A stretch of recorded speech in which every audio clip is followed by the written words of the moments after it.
Hello average tea enjoyers and armor piercing discarding sabo dispensers. Before I start this video I want to mention Many Miles Away's channel, which is also in the description. This video idea is highly inspired from him, so go take a look at his work. Now, let's see the Centurion Mk1.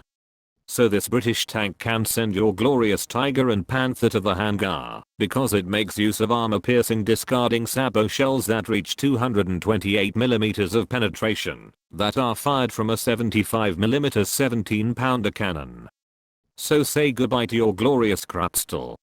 So this 47-ton tin can is powered by a 635 horsepower Rolls-Royce engine that is running on boiling tea and maple syrup as oil, that can make this tank go to a maximum of 37 km per hour when spaded.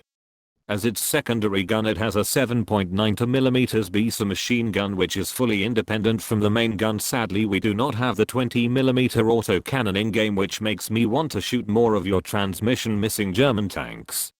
Speaking of transmission, this tank has a reverse speed of 12 km per hour, so hold on to your stinky socks when we have to retreat.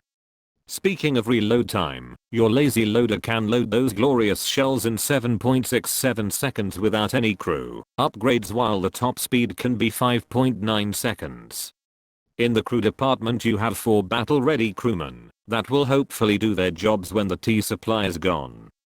They are made of a driver, a commander, a gunner and a loader. Sadly, most of the times they will end roasted on a German grill stick, because the idiot who decided to do the ammo management on the Centurion decided to stock all the shells in the front, left part of the hull near the driver with little to no protection. So 70% of the time you get your hull penetrated by those sluggish German shells, you will end off with an ammo cookout. I'm not going to talk about your lower plate. That thing disgusts me, because it gets penetrated by almost everything at that battle rating. Your upper front plate is better, because it has 76mm or armor at a 57-degree angle, which makes you survive some shots if you angle, and your enemy is not stupid enough not to shoot the lower plate or the weak spot on your machine gun on the left side of your turret.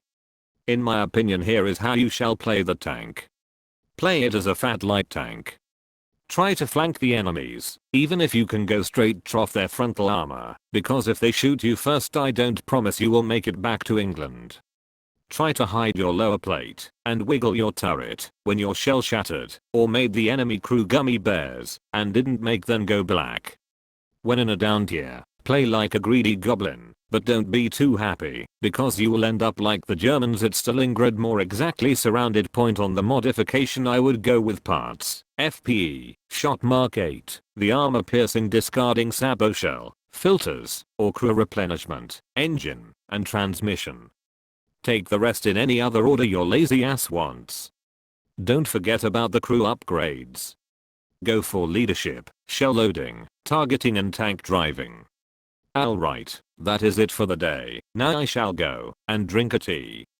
Also, as I said at the beginning, don't forget to check Many Miles Away's channel, as this video idea is highly inspired from his. Bloody hell, while I was writing the beginning I remembered that African guy who couldn't say it correctly and said in the beginning, in the beginning. Bini in the beginning, in the beginning.